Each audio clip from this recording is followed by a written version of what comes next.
Captain Jake Morrison stood in the command center of the Earth defense ship Horizon. His hands gripped the metal railing as he stared at the alien message displayed on the main screen. The message had arrived 3 weeks ago, and it still made his stomach twist with worry. The aliens called themselves the Zephyrians. Their message was polite and friendly. They wanted to meet with Earth's best military officers. They spoke of friendship between their two species. They promised to share their advanced technology. They said they would help Earth join the Galactic. Community.Jake had read the message 100 times. Each time, something felt wrong about it. The words were too perfect. The promises were too good to be true. But Admiral Lisa Carter had made the decision. Earth needed allies in space, and the Zephyrians were offering exactly what humanity desperately wanted. Commander Ryan Brooks walked up beside Jake.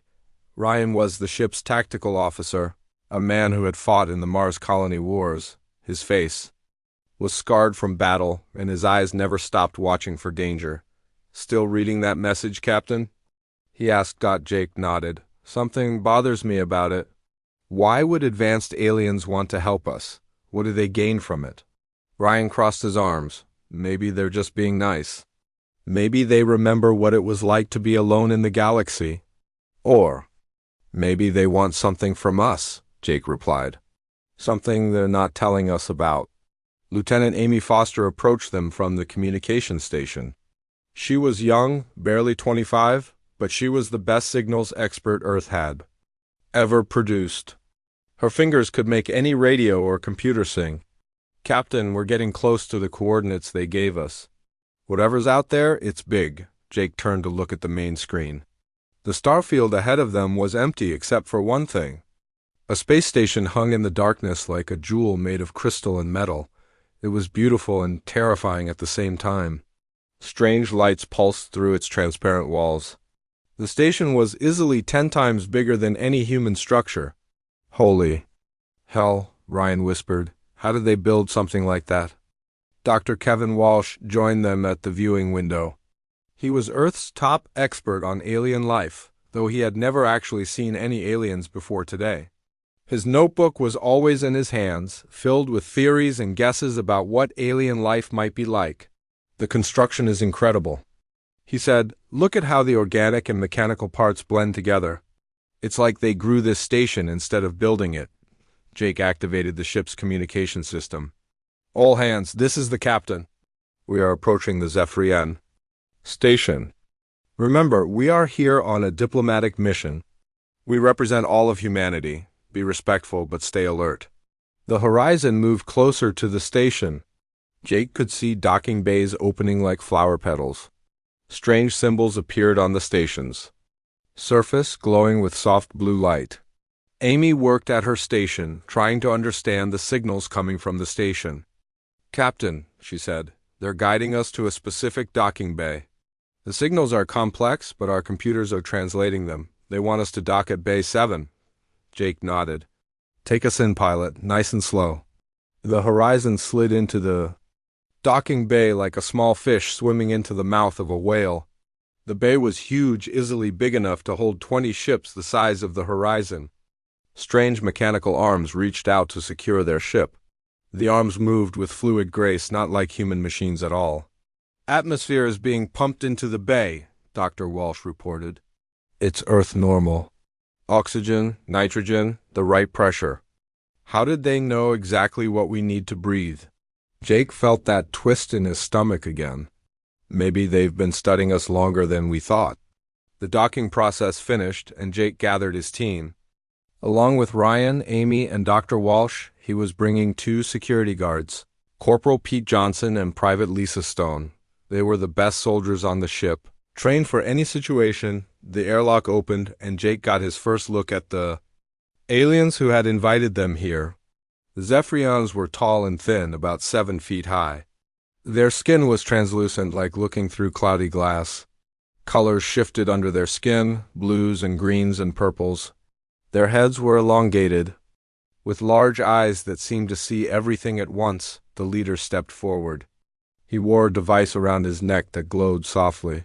When he spoke, the device translated his words into perfect English. Welcome, humans. I am Vessel Prime Kethver. We have been waiting for you. Jake stepped forward and offered his hand. The alien looked at it for a moment, then reached out with his own hand. The alien's skin felt warm and slightly damp. I am Captain Jake Morrison. Thank you for inviting us.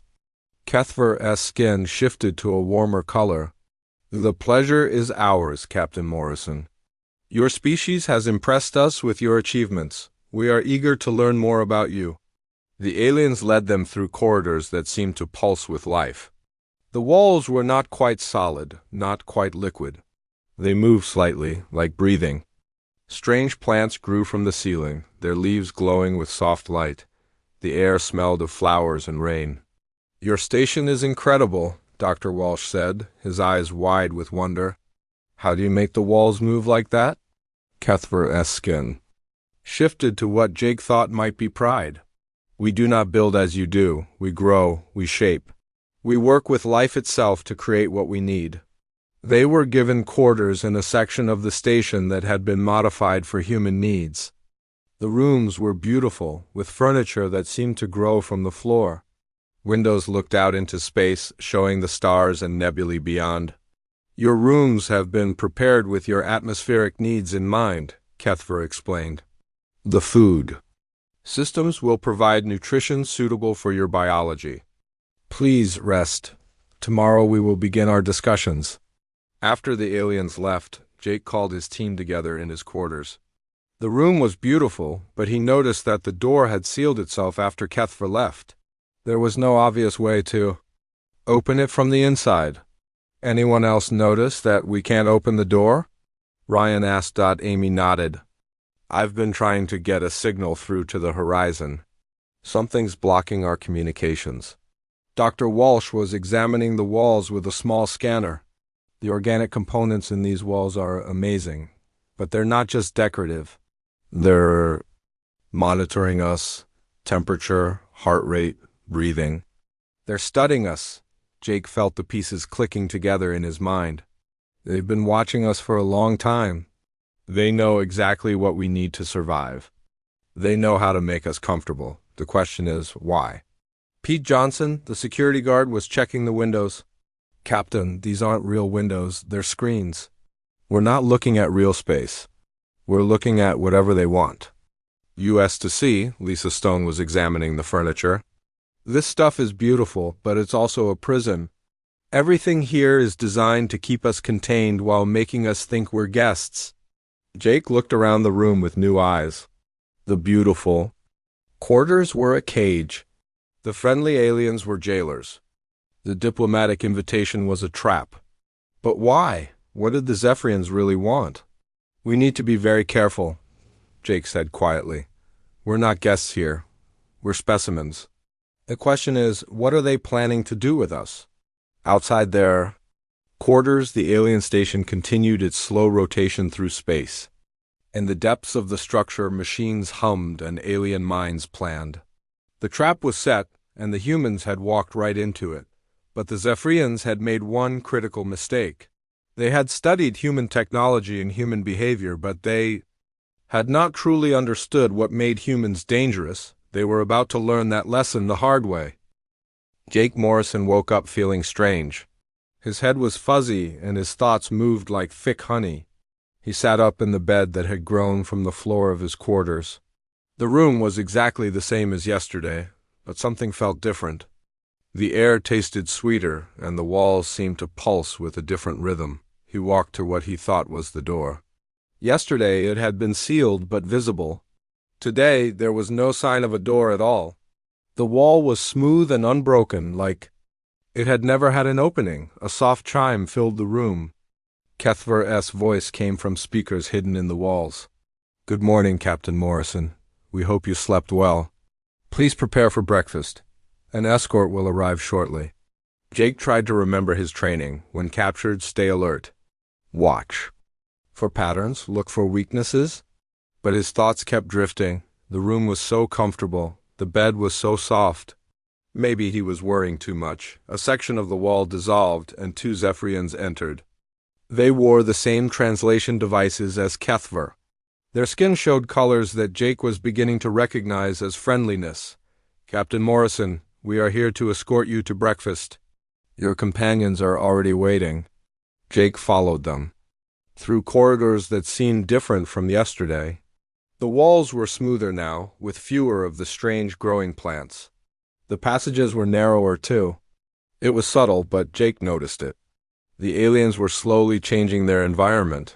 The breakfast room was beautiful. A table had grown from the floor, perfectly sized for humans. His team was already seated, eating from plates that looked like they were made of living wood. The food looked delicious, fruits and vegetables that sparkled with moisture. Dr. Walsh looked up as Jake entered. The scientist's eyes were bright, but Jake noticed something odd. Walsh's notebook was nowhere to be seen. The man who wrote down everything had no paper with him. "Captain," Walsh said with a smile that seemed too relaxed, "this food is incredible. The flavors are amazing. You have to try the purple fruit." Amy Foster was eating quietly, but Jake saw her making small hand signals. She was using the silent communication system they had learned in military training. Her signals were quick and subtle. Being watched, food drugged. Play along. Jake sat down and began eating. The food was indeed delicious, but now he understood why. The aliens were adding something to make it taste better. They were adding something to make the humans more relaxed and trusting. Ryan Brooks was cutting his food with mechanical precision. His movements were too careful, too controlled. Jake realized that Ryan was fighting the effects of whatever was in the food. The old soldier was using his training to stay alert. "The aliens want to show us something today," Ryan said in a voice that sounded normal but carried a hidden message. "They want to demonstrate their technology. They're very proud of what they can do." Kethver entered the room, his skin showing what Jake now recognized as pleasure. "Good morning, humans. We trust you are enjoying your meal. Today we will show you wonders that will amaze you. You will see why an alliance with us will benefit your species greatly." Jake smiled and nodded. "We're looking forward to it. This food is excellent, by the way. Much better than what we have on our ship." "We are pleased you enjoy it," Kethver replied. "We have studied your nutritional needs carefully. Everything has been prepared specifically for human biology." After breakfast, they were escorted to a different part of the station. Jake noticed that their route took them through areas they had not seen before. The corridors here were wider, with more of the strange plants growing from the walls.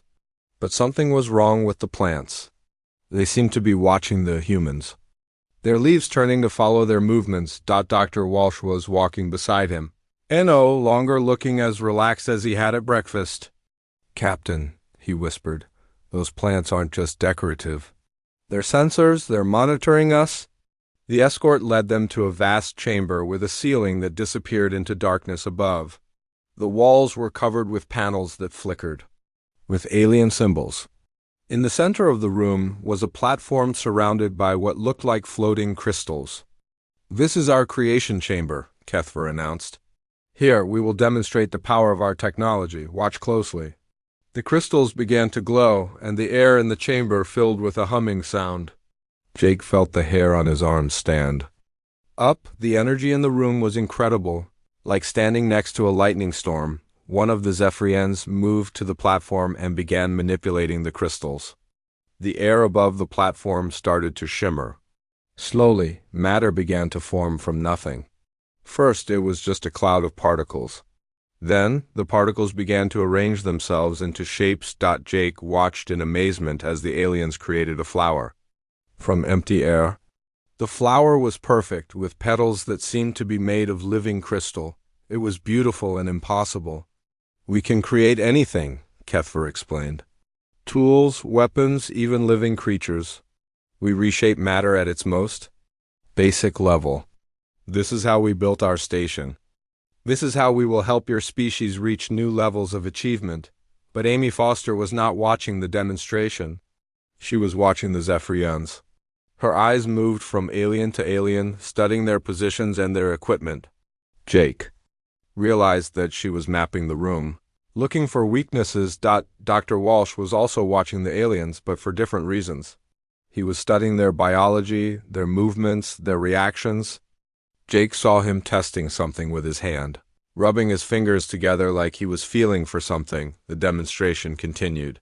The aliens created more objects, each one more complex than the last. They made tools that could cut through metal like paper. They made devices that could manipulate gravity. They made small creatures that flew around the room like living jewels. Impressive, Jake said, and he meant it. The technology was beyond anything humans had ever dreamed of. But he also noticed something else. The aliens were not just showing off. They were studying the humans' reactions. Every gasp of amazement, every widening of eyes, every change in breathing was being recorded. The Zephyrians were learning how to manipulate human emotions. They were finding out what impressed humans, what frightened them, what made them feel small and helpless. After the demonstration, they were escorted back to their quarters.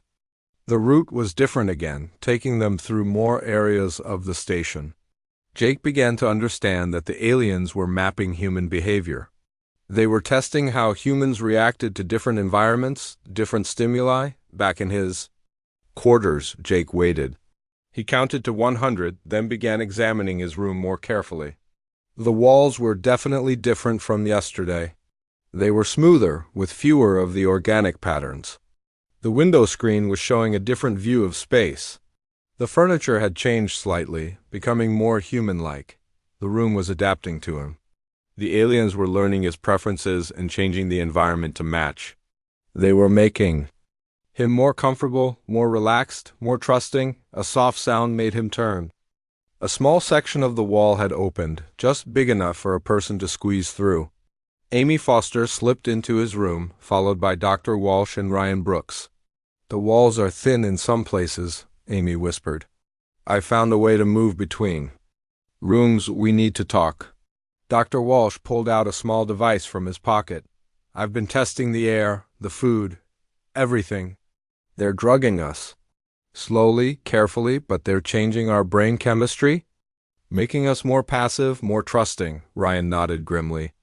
"The corridors are changing too. Each time they move us, the paths are different. They're studying how we navigate, how we remember routes. They're learning how human minds work." Jake felt a chill that had nothing to do with the temperature. "They're not just studying our technology. They're studying us. Our biology, our psychology, our behavior patterns." Amy pulled out her scanner. "I've been monitoring the station's energy patterns. There are sections we haven't seen, areas that are heavily shielded, and Captain, I found something else. There are other ships in the docking bays, ships that aren't human." "Other species?" Jake asked. "I think so. And I don't think they're here as guests either." Dr. Walsh's face was grim. "The food contains more than just drugs. There are biological markers, compounds that would make humans easier to track. They're tagging us like animals." Jake looked at his team. These people were the best Earth had to offer. They were smart, skilled, and trained for difficult situations. But they were also trapped in an alien structure, surrounded by technology they didn't understand, being slowly poisoned by creatures who had been planning this for a long time. "We need to assume that everything they've told us is a lie," Jake said quietly. "This isn't a diplomatic mission. This is something else entirely." Outside their quarters, the alien station continued its slow rotation. Deep in its core, machines analyzed human behavior patterns. Zephyrian scientists studied biological samples. Plans were refined and updated. The trap was working perfectly. The humans were becoming more docile, more trusting, more manageable. Soon, they would be ready for the next phase of the process. But the Zephyrians had made an error. They had studied human behavior, but they had not understood human nature. They had observed human reactions, but they had not grasped human determination. They were about to learn the difference between studying an enemy and understanding one. Jake Morrison woke up to the sound of his own heartbeat. The drugs in the food were getting stronger, but his military training helped him fight through the fog in his mind. He had learned to control his breathing, to focus his thoughts, to stay alert even when his body wanted to sleep. Today was different. He could feel it in the air. The station's energy patterns had changed during the night. The walls pulsed with a new rhythm, faster and more excited. Whatever the aliens had planned, it was about to begin. The wall dissolved, and two Zephyrian guards entered. Their skin showed colors Jake had never seen before, deep purples and reds that seemed to pulse with anticipation. "Captain Morrison, you are invited to a special gathering. Vessel Prime Kethver wishes to share important information with you and your companions." Jake stood slowly, making sure to appear drowsy and compliant. "Of course, we're honored by the invitation." The guards led him through corridors that were now completely different from when he had arrived. The walls were smoother, more metallic. The organic plants were gone, replaced by crystalline structures that hummed with energy. The station was transforming itself, revealing its true nature. The gathering room was enormous, with a ceiling that stretched up into darkness. His team was already there, seated at a table that looked like it was made of polished bone. Dr. Walsh appeared calm, but Jake could see the tension in his shoulders. Amy Foster was looking around the room with innocent curiosity, but her eyes were mapping every detail. Ryan Brooks sat perfectly still, his hands folded in his lap. But Jake knew the soldier was ready to move at any second. Kethver entered with a group of other Zephyrians. These aliens were different from the ones Jake had seen before. They were taller, with skin that showed more complex patterns of color. Their eyes were larger, more intelligent, more predatory. These were the leaders, the ones who had been watching from the shadows. "Welcome, humans," Kethver said, his translation device making his voice sound warm and friendly. "Today we will share truths with you. Important truths about your species. And ours." Jake felt his stomach tighten. This was it. The moment when the mask would come off, Kethver gestured and the walls of the room became transparent. Jake could see into other parts of the station now.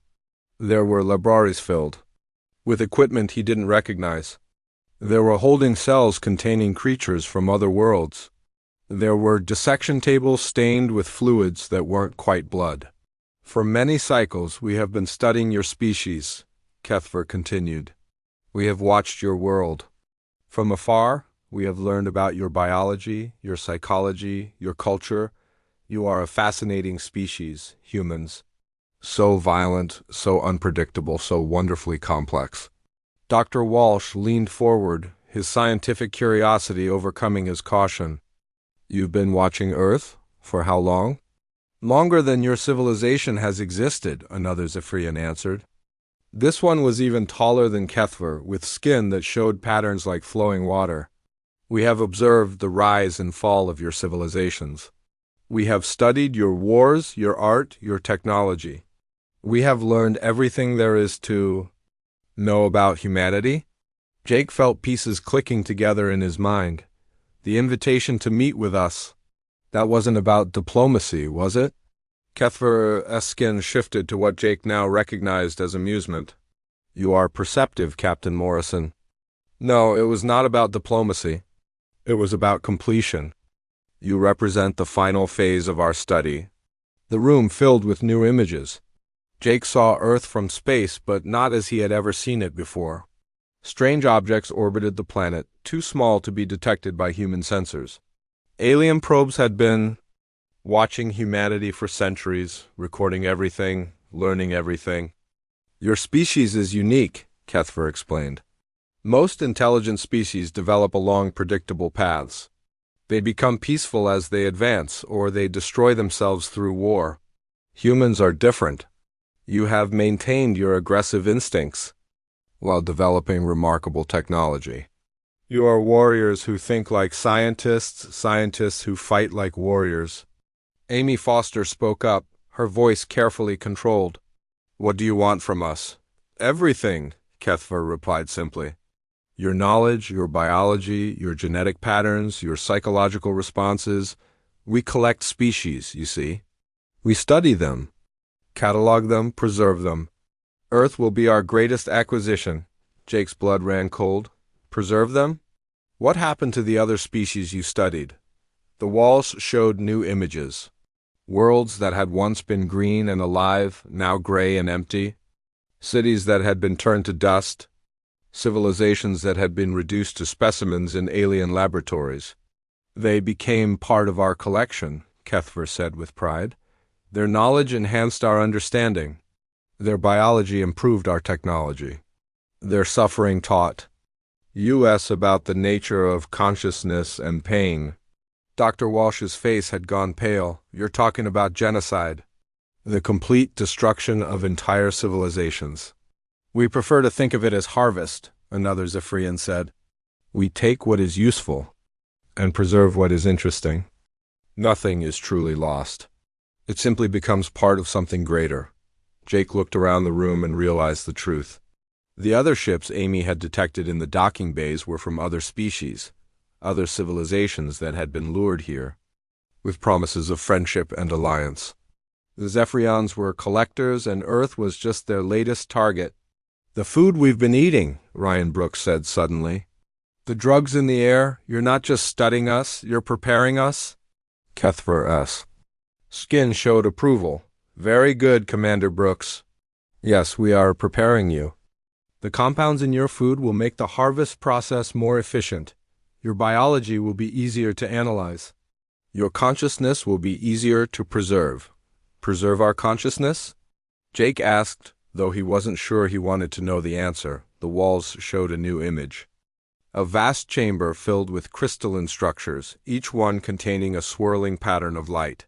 These are the preserved minds of every species we have collected, Kethver explained. They continue to exist, to think, to feel. They experience. Every emotion, every sensation, every moment of awareness.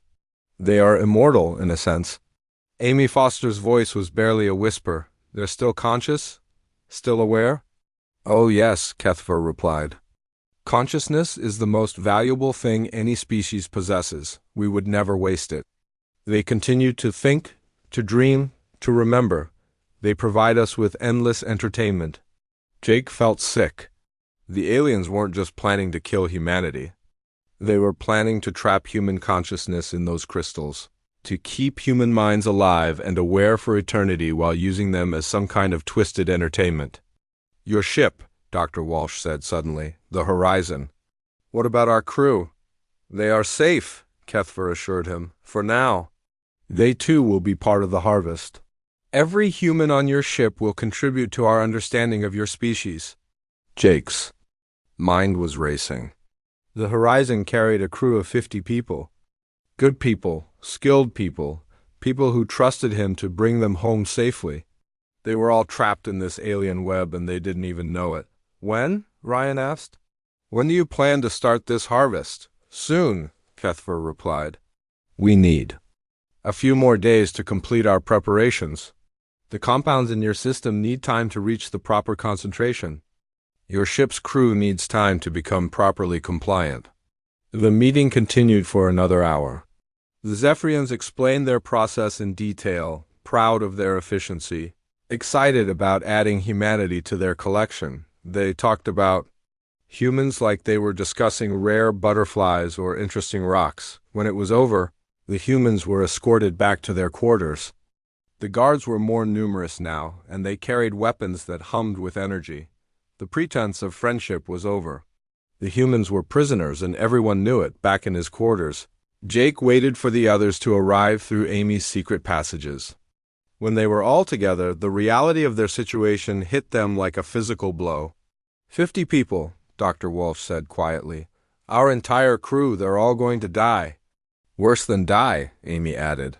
They're going to be trapped in those crystals.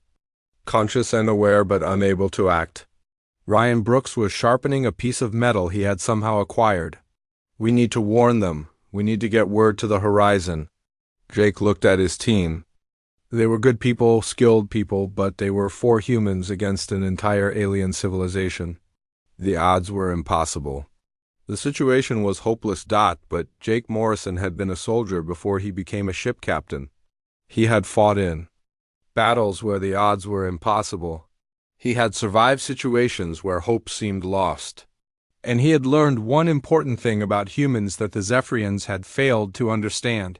Humans were at their most dangerous when they had nothing left to lose. We're going to stop them, Jake said quietly.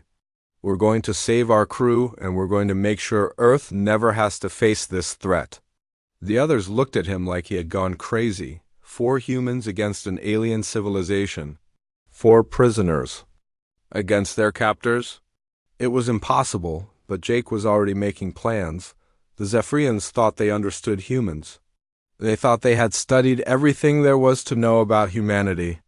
They were wrong. They had studied human behavior, but they had not understood human nature. They had observed human reactions, but they had not grasped human determination. Jake Morrison sat in his quarters, pretending to sleep while his mind worked furiously. The Zephyrians thought they had won. They believed humans were just another species to be collected and catalogued.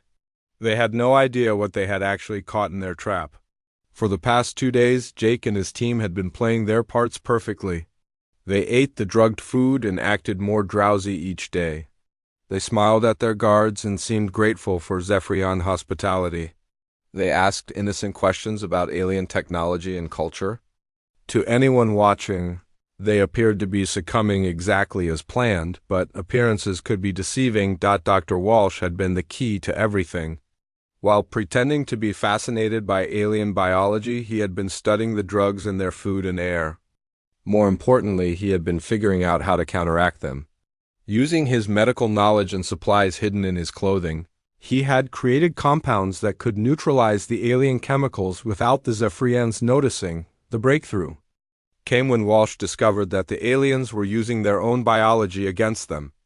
The drugs were designed to work with human brain chemistry, but they required specific conditions to be effective. By slightly altering his body's pH levels using common minerals, Walsh could make the drugs ineffective while still appearing to be affected. Amy Foster had been even more clever. While acting like a curious tourist, she had been mapping the station's computer networks. The Zephyrians had made a critical error.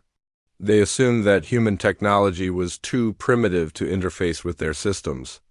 They were wrong. Human computers were different from alien ones. But Amy understood the basic principles of information storage and transmission. While touring the station, she had been inserting tiny devices into alien computer terminals. The devices were disguised as jewelry, so small that the aliens dismissed them as human decoration. These devices were now spreading through the station's network like a virus, copying information and creating backdoors that Amy could use. The Zephyrians had no idea that their most secure systems were being quietly infiltrated by primitive human technology. Ryan Brooks had been studying something else entirely. While the aliens showed off their matter manipulation technology, Ryan had been watching their guards and their weapons. He had been learning their patrol patterns, their communication methods, their weaknesses. The Zephyrians were advanced, but they had been apex predators for so long that they had forgotten how to defend against real threats. Their security was designed to contain specimens, not to fight enemies. Their weapons were powerful but not suited for close combat. Their guards were confident but not experienced in actual warfare. Jake had been working on the most dangerous part of the plan. He had been studying Kethver and the other Zephyrian leaders, learning their psychology, their motivations, their fears. The aliens thought they were superior to all other species, but Jake had identified a critical weakness in their thinking. The Zephyrians believed they were perfect. They had never faced real resistance from their victims. They expected other species to be helpless and passive when faced with superior technology. They had no experience dealing with enemies who could adapt and fight back. On the 3rd day after the revelation, Jake put the plan into motion. It started during breakfast. Jake and his team ate their drugged food and acted appropriately drowsy. But this time, Dr. Walsh had added his own compounds to the meal. The aliens monitoring their biological functions saw exactly what they expected to see. What they didn't realize was that the humans were now completely immune to the drugs, while appearing more affected than ever. After breakfast, they were taken on another tour of the station. This had become routine, with the aliens proudly showing off their technology while studying human reactions. But today, Amy Foster was ready. While the group admired a display of alien art, Amy slipped away for just 30 seconds. It was long enough for her to access a computer terminal and upload a virus that would give her control of the station's communication systems. When she rejoined the group, she was smiling innocently and asking questions about alien culture. The tour continued to the matter manipulation chamber where Jake had first seen the aliens create objects from thin air. Today, they were demonstrating how they could reshape living tissue. A small creature was placed on the platform and the aliens began changing its structure, making it larger, altering its limbs, modifying its brain. "This is how we improve species," Kethver explained proudly. "We take what evolution created and make it better. Your species will benefit greatly from these improvements." Jake watched the demonstration while silently counting seconds. In exactly 2 minutes, Amy's virus would activate, giving her control of the station's systems. In 3 minutes, Dr. Walsh would release his biological agents into the air circulation. In 4 minutes, Ryan would signal the team to begin the real attack. "Fascinating," Jake said, moving closer to examine the equipment. "How do you control the energy flow?" Kethver was eager to explain, stepping onto the platform to point out various crystals and control surfaces. The other Zephyrians gathered around, proud to show off their technology to their primitive captives. That was their mistake. Jake gave the signal by scratching his nose. Instantly, his team moved with precision that shocked the watching aliens. Dr. Walsh threw a handful of capsules that burst in the air, releasing clouds of gas that were harmless to humans, but devastating to Zephyrian nervous systems. Amy activated her virus, and suddenly every screen in the chamber was flashing with human code. Ryan Brooks moved like lightning. His hands found the improvised weapons he had hidden throughout the chamber during previous visits. A crystalline rod became a club. A piece of alien metal became a blade. In seconds, he had disarmed 3 guards and was reaching for their weapons. But Jake's target was Kethver himself. The alien leader was stumbling from the effects of Walsh's gas, his skin showing colors of confusion and fear. Jake grabbed him and pressed a piece of sharpened metal against the alien's throat. "Call off your guards," Jake ordered. "Tell them to stand down or you die right here." Kethver's skin flashed with colors Jake had never seen before. Rage, fear, disbelief, and something else, respect, for the first time. A Zephyrian was looking at humans as dangerous enemies instead of helpless prey. "You cannot escape," Kethver gasped. "The station has defenses you cannot imagine. Your ship is surrounded by our vessels. Surrender now, and your deaths will be quick," Jake smiled grimly. "You still don't understand. We're not trying to escape. We're trying to destroy you." Amy's fingers flew over an alien control panel. Her virus had given her access to systems the Zephyrians thought were secure. She could see the station's power grid, its life support systems, its defensive weapons. More importantly, she could see the horizon in the docking bay and the alien ships surrounding it. "Jake," she called out, "I've got access to their communications. I can contact the ship." "Do it," Jake replied, keeping his improvised knife at Kethver's throat. "Send them everything we've learned.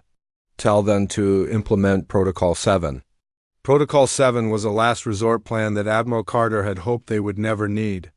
It was designed for situations where the crew was captured and the ship was surrounded by superior forces.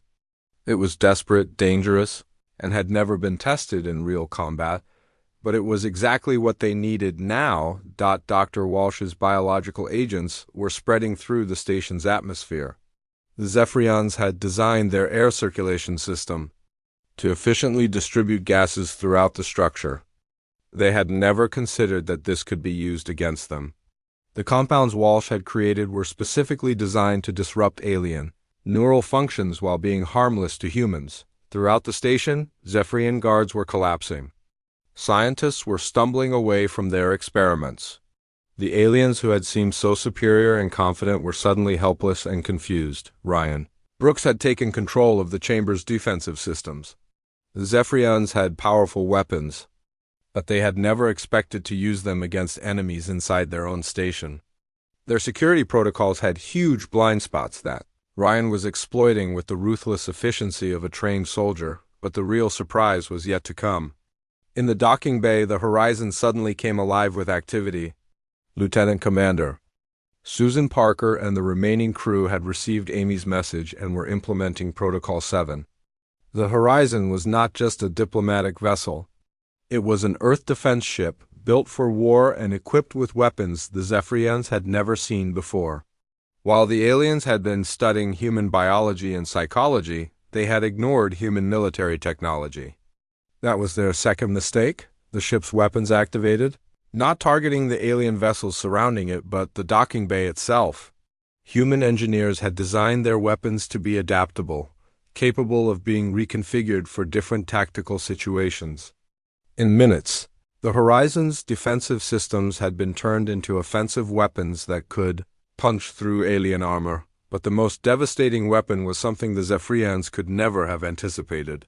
The Horizon's reactor had been modified to overload in a controlled fashion, creating an energy surge that would disrupt every electronic system in the station while leaving the humans protected by specially shielded compartments. The Zephyrian station shook like a dying animal. Explosions echoed through the corridors as human weapons tore through alien defenses that had never been designed to face this kind of attack. Emergency lights flashed in patterns that hurt human eyes, while alarms screamed in frequencies that made the air itself seem to vibrate. Jake Morrison kept his improvised blade pressed against Kethver's throat as chaos erupted around them. The alien leader's skin was showing colors Jake had never seen before, rapid flashes of purple and black that seemed to indicate pure terror.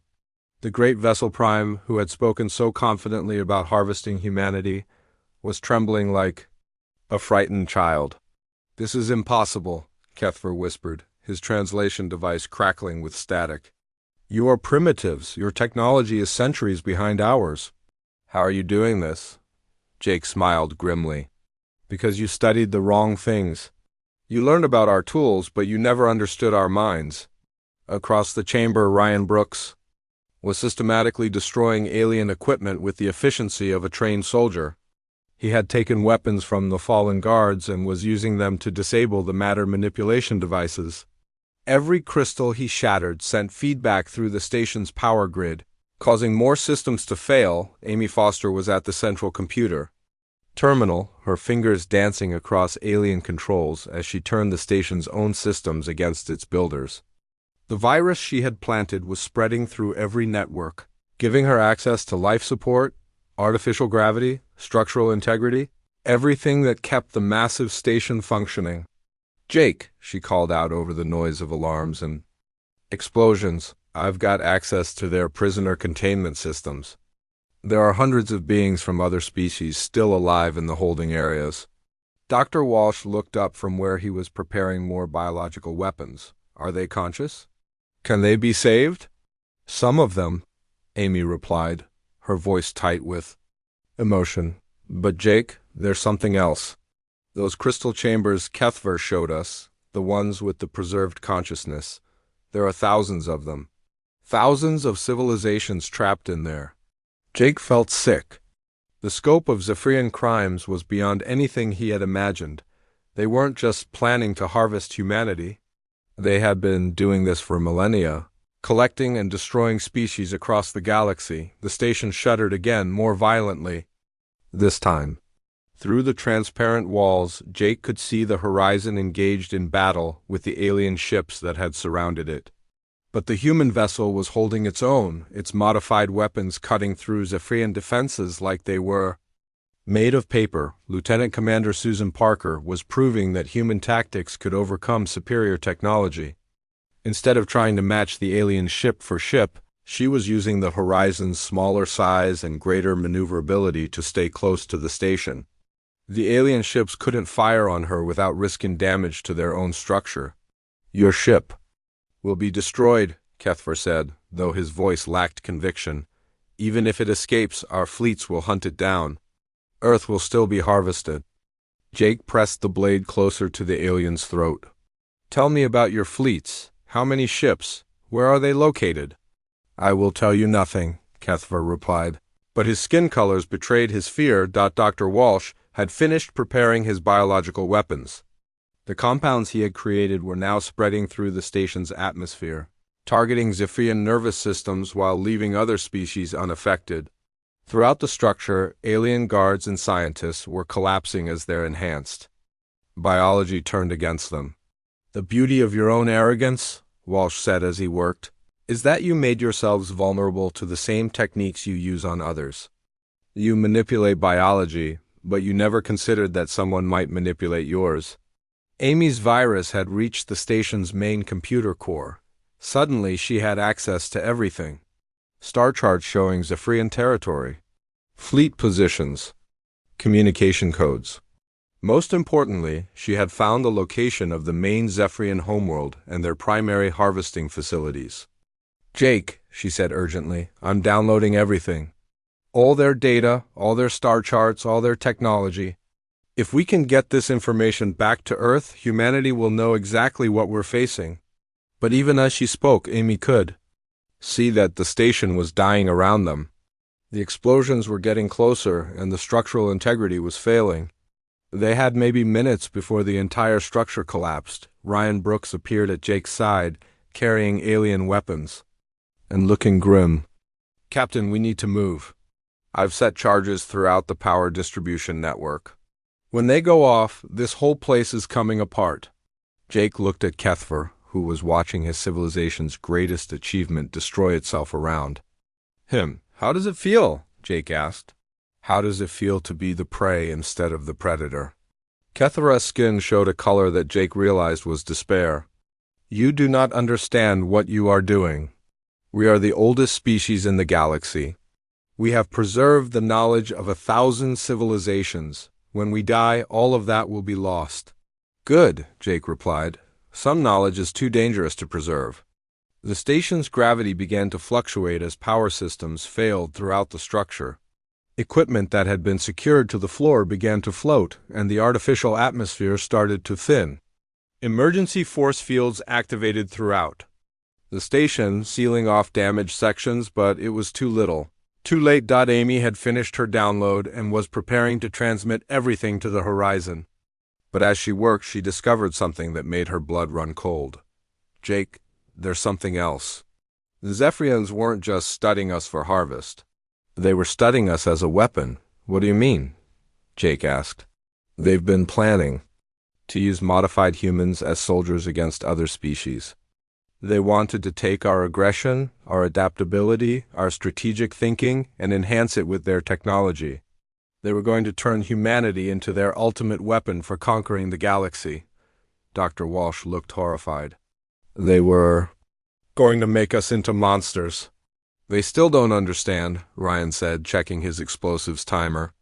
"We're already monsters when we need to be. The difference is we choose when and why." The horizon suddenly appeared outside the chamber's transparent wall, its hull scarred from battle, but still intact. Parker had brought the ship alongside the station, ready for evacuation. But as Jake watched, he saw that the alien ships were regrouping for another attack. "Amy, how long until you can transmit all that data?" Jake asked. 2 minutes, she replied. "But Jake, the transmission will give away our position. Every Zephyrian ship in the system will target us." Jake made his decision. "Do it. Get that information to Earth no matter what." He turned to Kethver one last time. "You made one mistake. You thought humans were just another species to be collected. You were wrong. We're the species that fights back." With that, Jake released the alien leader and signaled his team to move. They fought their way through collapsing corridors, past emergency force fields, through areas where the artificial gravity was failing completely. Behind them, Ryan's explosives began detonating in sequence, each blast sending shockwaves through the station's structure. The evacuation was a nightmare of floating debris, emergency lighting, and the constant threat of hull breaches. But Jake's team had trained for disasters, and they moved with the efficiency of professionals. Dr. Walsh carried his biological samples and research notes. Amy clutched the storage device containing all of Zephyrian technology and star charts. Ryan covered their retreat. Using captured alien weapons to clear their path, they reached the docking bay just as the station's main power core began to overload. The horizon was waiting, its airlocks open, its crew ready to receive them. Parker had positioned the ship perfectly, using the station's own structure as a shield against the alien attackers. As they boarded their ship, Jake looked back at the dying station. Through the transparent sections, he could see Kethver and the other surviving Zephyrians trying desperately to reach escape pods. Some would make it, some wouldn't. The great harvesting station that had been the instrument of genocide for thousands of species was becoming a tomb for its creators. "All aboard, Captain," Parker reported, ready for emergency jump. "Wait," Amy said from her station. "Transmission complete. Earth now has everything we learned about the Zephyrians. Their technology, their weaknesses, their fleet positions, everything." Jake nodded. "Take us home." The Horizon jumped to hyperspace just as the station's core exploded. The blast vaporized the remaining alien ships and sent shock waves through space that would be detected on a dozen worlds. The great Zephyrian harvesting station, pride of their civilization, became an expanding cloud of plasma and debris. In the weeks that followed, as the Horizon raced back to Earth, Jake often thought about Kethver's final words. The Zephyrians had preserved the knowledge of 1,000 civilizations, and now that knowledge was lost forever. But Jake felt no regret. Some knowledge came at too high a price. Earth received Amy's transmission and immediately began preparing for war. The information she had stolen gave humanity a complete picture of their enemy. Zephyrian technology was advanced, but it could be countered. Their fleets were powerful, but they had weaknesses.